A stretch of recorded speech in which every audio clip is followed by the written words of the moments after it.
Hi, I'm Brandon Fertig, and welcome to the Periphery. Recently, United States presidential candidate Bernie Sanders tweeted out, "Billionaires should not exist."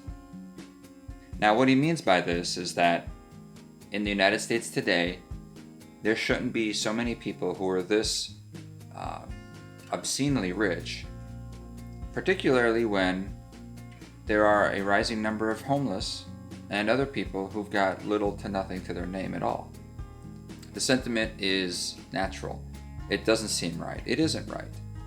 And so a lot of people liked his comment on Twitter, shared it, and a lot of like-minded politicians echo his sentiment on a regular basis.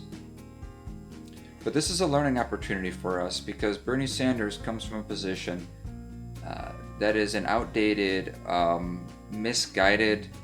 I think it's an ideology that misunderstands how digital wealth is accumulated today, and thus it's not just a mere misunderstanding. It's also a misdiagnosis of what should be done to fix it, and that's what I really want to talk about. The idea of the exploitative capitalist has been forged in the old economy, or an economy where former industries dominated. So these were widgets, physical products, or services that were offered, done with many franchises, so brick and mortar. And with the creation of physical products and having physical stores, we have then these largest of companies, hundreds of thousands of employees there to sort of lift the company up, and with it, the founder at the top becoming very, very rich in the process.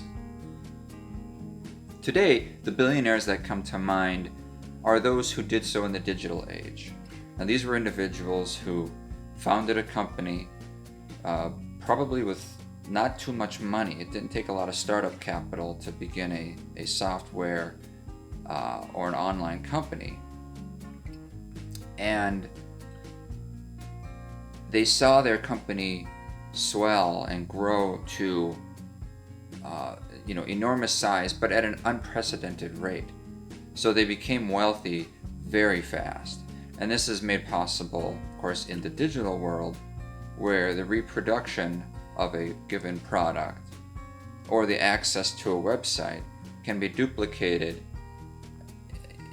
practically an infinite number of times for very, very cheap, right? I mean, I can copy a file from my computer to your computer for virtually no cost at all. We're not recreating a physical product. It's just the copy of code. And that has enabled these companies like Amazon, Facebook, Microsoft to grow at such rapid rates, and not on the backs of a lot of employees. And so that's also a difference. Whereas I think people who lean socialist or left, like Bernie Sanders, and people who think like him, they imagine, the capitalist, the exploitative capitalist, doing so because of the sweat of others who work for them. And that hasn't really been the case. Amazon gets a fair amount of accusations of this, but you don't hear much of it from Silicon Valley.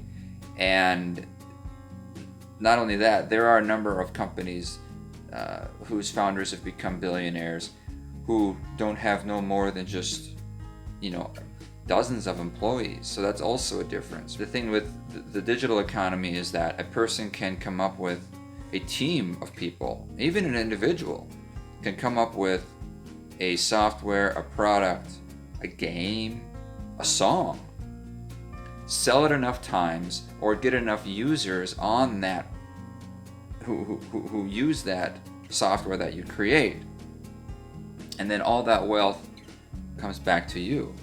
Mark Zuckerberg founded the company with some friends from Harvard. The company goes gangbusters. It becomes $1 billion company, and now it's a $100 billion company, I believe. And Mark Zuckerberg himself is worth tens of billions of dollars. He's worth that much not because he gained an incredible salary for many years and accumulated that wealth from the profits and reaping the rewards of what others below him did. He got that way because the company he happened to own blew up and he retained ownership, and so his wealth is all in this company. Same with Jeff Bezos over at Amazon, and I'm sure the case for many other, whether it's the founder of Twitter or Pinterest or Uber or you name it. So when we talk about Mark Zuckerberg, for instance, having this much wealth, and Bernie Sanders suggesting that billionaires should not exist, well, what are you saying? Are you saying that Mark Zuckerberg should not have, that Facebook should not have gotten as big as it did with just the few number of people who founded it? That's just a product of the digital world, where literally one person who comes up with the right product or service can become a billionaire. Yeah, so either you're going to cap the size of a company so that the founders don't become billionaires, or once a company becomes big enough, you're going to force that billionaire to sell his or her stake in the company so that they're no longer owners. Because, Zuckerberg has over 50% ownership of Facebook. Okay. That's why he's a billionaire. So would you then force someone like him to sell? Or would you break up Facebook? So what you're proposing here are some pretty radical things. And I think when you think about it for even 5 minutes, you realize that it's not a practical solution in today's world.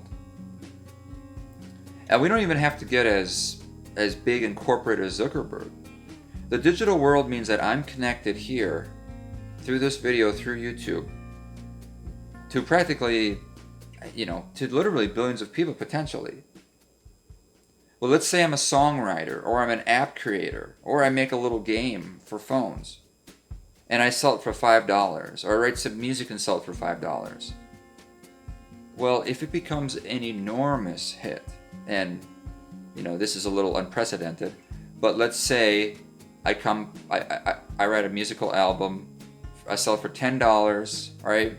And if you sold 100 million units of that, you would then have $1 billion. Of course, wherever you sell it will take its share. So let's say you sell 200 million copies of it. Why not? That's not that big of a percentage of the world. And as more and more people join the World Wide Web, that potential will continue to grow. So if you're a songwriter who sells $5 worth of your music to 200 million people, you're going to be a billionaire. Is that what Bernie Sanders wants to not have exist? That potential? And if so, how are you going to prevent that from happening? Exorbitant taxes, I suppose, but even then, that creator can just make more money from that creation. Look at J.K. Rowling. She wrote the Harry Potter series, and it wasn't just the books, of course. It was the royalties from toys and games, and then, of course, the movie rights. So she became a billionaire from one series of books. And that's because of the digital world, and Harry Potter movies sold well in China. And we've got this ultra-connected world where an idea you have in Great Britain or United States or Panama City or Casablanca, Morocco, can create a billionaire because someone from South Korea or Finland will buy your product. As there are people who watch my videos from all over the world. It's a beautiful thing. And I think the idea of trying to cap profits from this connection is a radical and frankly kind of a scary thing. And I think if most people think it through, they realize you probably shouldn't try to cap the earning potential of an artist. And if not an artistic creator, then why cap the earning potential of a creator of code, of software, of someone who creates an online platform for social media? They come up with the next Twitter, the next YouTube, the next Facebook. Why should not that person become a billionaire if enough people use it? That's the potential, that's the capabilities of the world in 2019. Like it or not. this rapid and efficient wealth generation challenges the notion that, one, these billionaires exploited others to get what they have, and two, it challenges how government can prevent this. That said, there does remain the concern about the wealth disparity and the fact that there are a growing number of people who have literally nothing, while there become a class of ultra-rich people whose wealth as a class continues to grow and grow and grow. With this understanding of the digital world, I do want to propose how we might proceed with addressing this wealth disparity. I'll first say that the reason why Bernie Sanders and the people who think like him are misguided is because they try to use government to address this wealth problem. And it's not that government can't have a hand in this. Certainly in this digital world, government will continue to shape and even secure this new world, as it has with certain regulations and protections and so forth, and that's a strong and appreciated role of government. But when it comes to simply trying to tax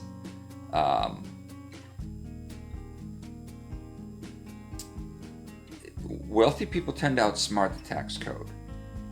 Not only that, there are ways of earning money today that are out of the reach of government. A good example of government's lack of control over the situation is with the rise of cryptocurrencies.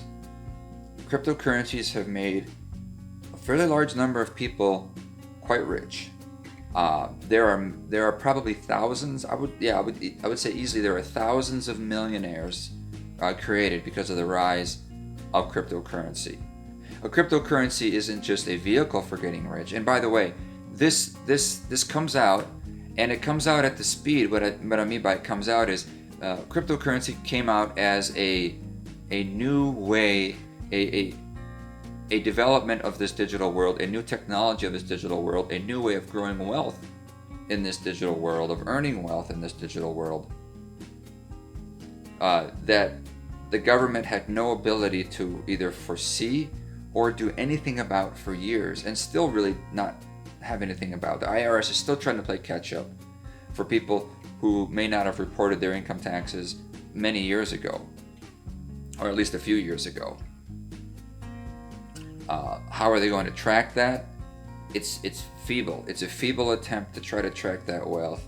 And I personally know people who've become rich on cryptocurrency, and frankly, it's just up to them whether or not they're going to report their income. Who knows if they do? The point is that government can no longer contain this. They certainly didn't contain it when it started, and it's going to be hard for them to play catch up. And even when they do play catch up, there'll be the next new technological advancement that makes a bunch of people rich, and the government can try to scramble to play catch up once again. Things are just too fast. Things are just too fast for the government today to try to keep up. And that's not a slam against the government. That's the way it is by nature. It's slow, it's steady, and it's outdated. It's a bit of a dinosaur when it comes to these issues. But cryptocurrency is a good example because not only is it a new way for people to become rich, but it itself is a tool to avoid government. Some of these cryptocurrencies are completely anonymous, and if you earn money with them, if you receive payment in them, there's no way that I know of that the government can compel you to claim that money. No, and of course there's no way it can compel you to claim any money, but then there's no way the government can track that. Long story short, it's just going to become harder and harder for the government to try to wrap their arms around this problem. And so that's why it renders solutions that Bernie Sanders and the people who think like him, it renders their solutions a bit useless. They're trying to use old tools to fix new problems. and they're trying to shoehorn and force in these old methods in a world that no longer is compatible with them. This doesn't mean we shouldn't do anything though. So, to answer this question, I am putting a lot of faith, a lot of hope, but it's not all faith. I have a lot of evidence to back this up. But I'm putting a lot of hope in a lot of belief in the wisdom of, with great power comes great responsibility, and people taking that seriously. I recently finished a documentary on a homeless camp in the city of Minneapolis that was around exactly a year ago, last fall. It got to be about 300 individuals, mostly Native Americans. All the non-governmental services that came through were immediate and vast. Meanwhile, the city lagged. It took them a long time. The city said they would get housing in 6 weeks for the people there. It took them about 4 months. And what they ended up building in those 4 months probably could have been built in those 6 weeks if a Bill Gates or a Mark Zuckerberg would have stepped up to just put down the few $1 million necessary to make it happen. It might seem ridiculous that would happen, but interestingly, at the end of the tent city, Jeff Bezos of Amazon gave $2 million to one of the prominent homeless advocacy nonprofit organizations in the Twin Cities. People might scoff at the idea that individuals who get this great power will accept this responsibility to do something with their wealth. But based on what I saw at the tent city, and based on what I hope to continue to see, and what I think frankly is going to be necessary to see, and I think that necessity is going to compel people to do this, rich people are going to have to voluntarily give up their money. And Jeff Bezos and Bill Gates just came in with the Forbes 400 or Forbes 100 richest people or whatever, and they're both over $100 billion of wealth. That kind of unimaginable wealth can do an almost unimaginable amount of good. And I'm actually optimistic for the amount of good that money can do.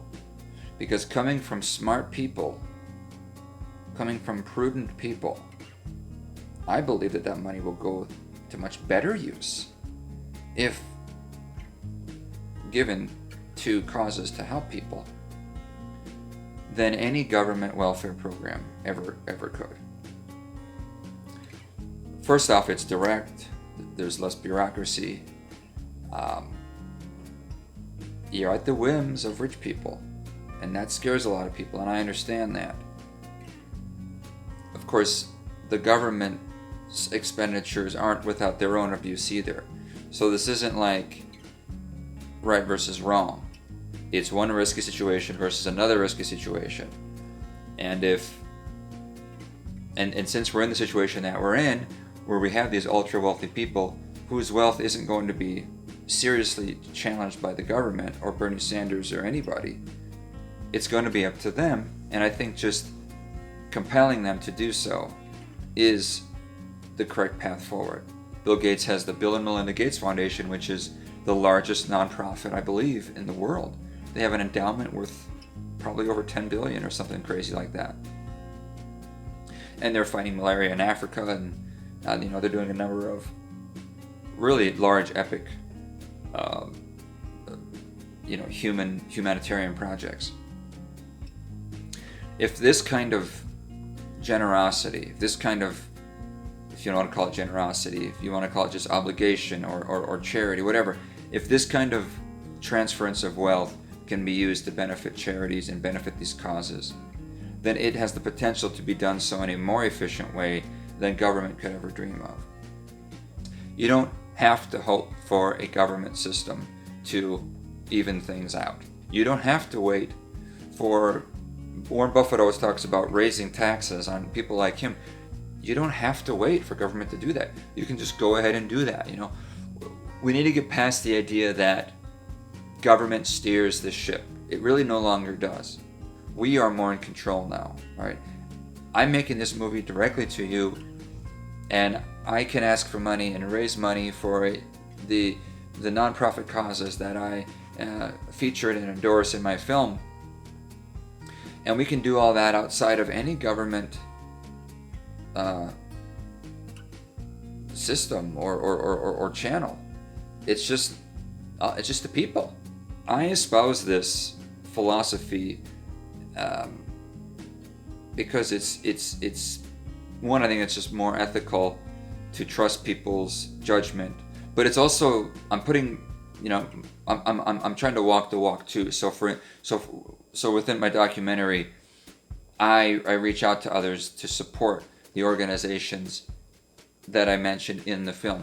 Natives Against Heroin works to help the individuals at that camp and in their Native American community get sober, get off the street, and get back to living the life that they really want to live. Building housing for the homeless, building treatment centers for the addicted, investing in infrastructure in Native American communities, providing mentorship possibilities for inner city kids who don't have anyone to help raise them. These initiatives are all necessary and within reach for these individuals. And the last thing I'll say is that it's also within reach, not just for the mega rich. We too can do this. The rich all the way down to the poor have all donated to various causes, which is now easier than ever to do because of the very tool that has created the ultra rich, which is the internet. So create a GoFundMe campaign, and we can raise money for Natives Against Heroin, or for whatever cause you want. But overall, just thank you for listening. Thank you for watching. Thank you for being interested in learning and growing and investing in the solutions to making the world a better place. Thanks.